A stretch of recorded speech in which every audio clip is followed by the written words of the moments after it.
Simon rafetlu waa jeetaale ina na falay ke ngar ari tout rek avant ingara no kene ke parce que nanam point ke itam dala ina 2 point ke tara fe ke rofna PSFE fo waxtu fe job de fak na fe de fak fogame le 5 novembre ambal yo ta ando rofna président du CNG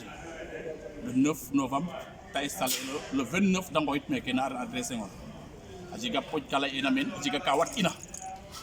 jika kawaterna hingga avuliran menren na jika kawatna in koy no jom injala nda afa injala no jom ka indofu wa na itam produit jom indofu parce que iminya itam jala kiro no jom mais ça te fait que yakula te ndofu intérêt personnel mulo na men digil te ka contrat diw bala ka fanya diw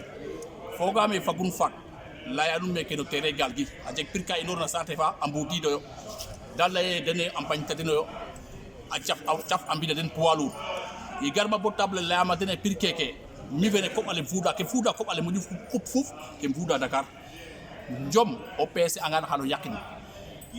mi takorim no PS njom ye laye ma tankana ambat na fiam émission la in rafet luwin ku kina jalla me ke no ka fax na xa ila in mi de pour me mbay ku kina fi na no njom ne ka fax na mom la in mais ku ga man négatif de timé ma se mbayo de timé de mbayo xam la in parce que koy tiaxana passer anga kem dépasser ambinos kin ciogera matan mene itam ingeta ava ida ko itam no aver animateur animé a chom ka indo produit jom buda jom fogame mol on fait que sulay babu fana waskram sulay babu fana no émission es e choxe maten fogame afoga no et ndok den tararain ale ke choxo ko mérité in parce que bura ferna ingeta fa wono jom a jega koy wa ne ande inda jega wa ne anda in xaja itam no micro ke taxu winen dañé amateur chop defu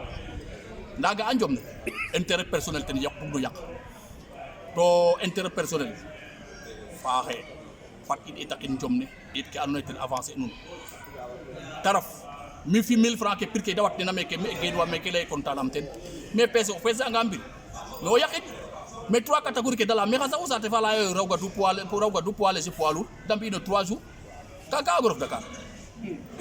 fata bi no ko bala o hubu na fakik meke o ret ko bala ga a caaxana passer anga fat ilay rayo ndigil ñowayo ndigil mais ça te fait que mais ndof na fay ga jek at jamano UCNG ambuk inayo ande mare saison ka ngoy tamé ke na adressé ngor inga adambi nda jekate dik xawaral wene ka ngot mene wene ngot mene mulo na digil te ka faña diw ta contrat diw yone fa diw to kaga ten wari wagu was njomne fat imbiyo leng mam ko fekk la ndiki tarof digil njomne jege ke onno na ten ñowa bugin jege o ke fop tum te fa fay jege o